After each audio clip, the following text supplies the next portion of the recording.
Before keto, before carnivore, before protein was trendy.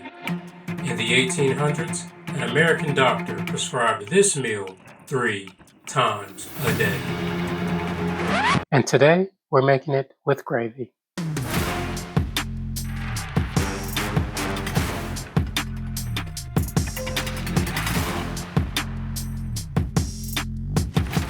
Today, we're making Salisbury steak, a meal that was prescribed during the Civil War like medicine. But why? Well, kind of need to talk about that before we start cooking.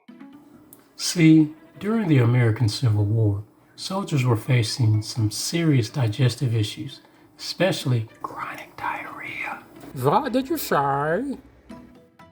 So, Dr. James Henry Salisbury enters the picture, and he thinks that vegetables and starches are poisoning people's digestive systems. And his solution? Eat lean beef 3 times a day and nothing else. Sounds familiar, right?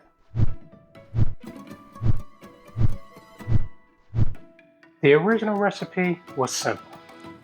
Lean ground beef, shaped into patties, broiled in a pan, and lightly seasoned with salt and pepper. Sometimes he allowed butter, lemon juice, and some Worcestershire sauce. But no breadcrumbs, no eggs, and no gravy.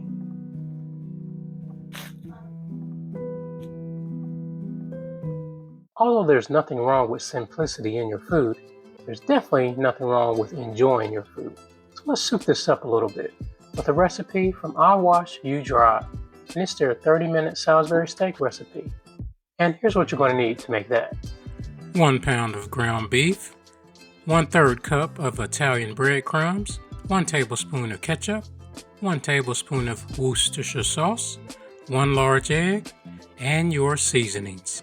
Now, grab your large bowl, mix all your ingredients together, form you some patties, let's throw them in a pan and get to cooking. While these are cooking, did you know that these were originally called hamburger steaks? Das Steak Hamburger. During World War I, anything that sounded remotely German got changed. Das Steak Hamburger. So hamburger steak became Salisbury steak. Salisbury steak. And it stuck.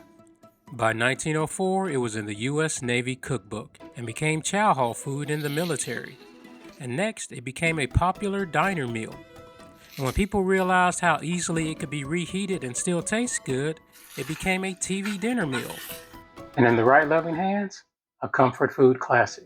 And since we're making the American version, let's get started on that gravy. What? You throw it away. Well, I guess we're going to have to make our own.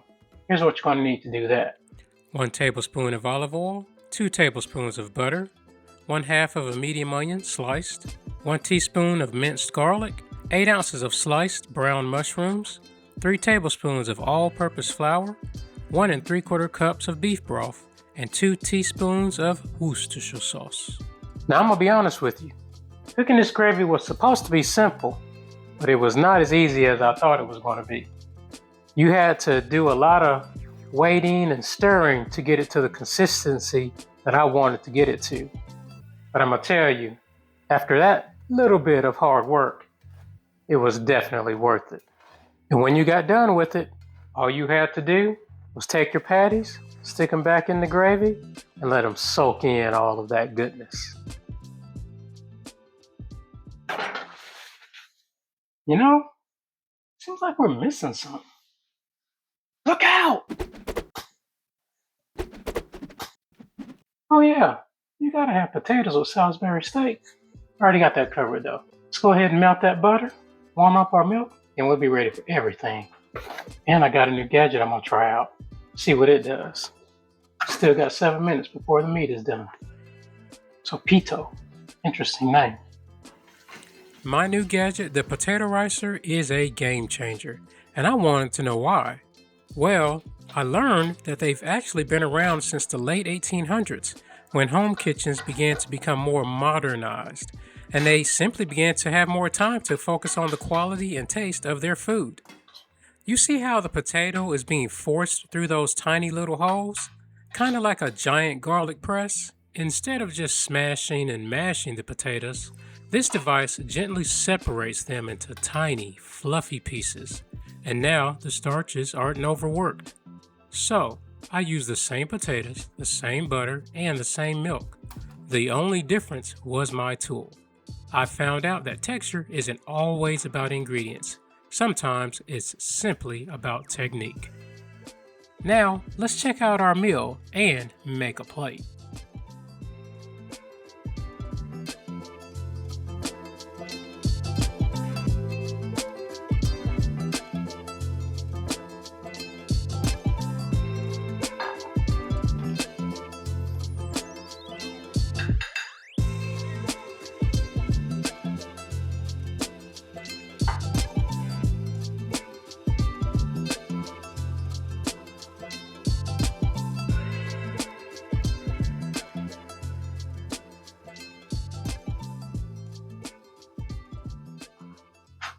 All right, let's dig in.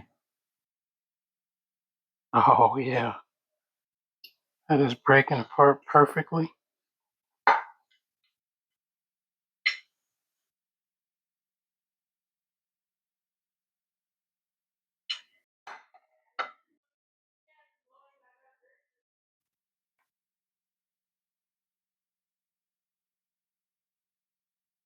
Yep, that's some happy food right there. I feel comforted. Get a little bit of this gravy on here. Whew.